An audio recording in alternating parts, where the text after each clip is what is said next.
Sviluppo Rurale 2023-2027 sarà lo strumento che sosterrà lo sviluppo dei territori e per il quale sono stati messi a disposizione poco più di 824 milioni di euro, di cui quasi 147 milioni finanziati dalla Regione Veneto. Essi serviranno per sostenere la crescita e la transizione ambientale nei settori agricolo, agroalimentare, forestale e regionali per perseguire gli obiettivi della politica agricola comune nelle strategie Farm to Fork e biodiversità.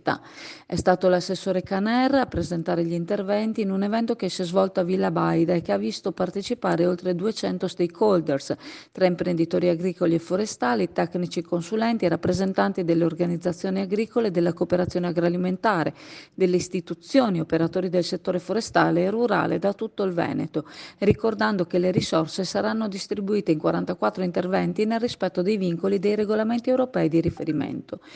Il settore necessita di sostegni per il ricambio generazionale, per introdurre nuove tecniche di coltivazione che si avvicinino agli obiettivi di maggiore sostenibilità ambientale posti dal Green Deal europeo. I sostegni serviranno per acquisire nuove tecnologie capaci di migliorare la fertilità del terreno, aumentare la produttività delle culture, riducendo il ricorso ai fertilizzanti di sintesi e ai fitofarmaci. Il mondo agricolo chiede sostegni per usare l'acqua in modo più efficiente, creare risparmio, sviluppando le attività agricole a presidio dei territori fragili e difficili della montagna e dell'alta collina, ed è proprio in questa direzione che si focalizza l'intervento della Regione del Veneto.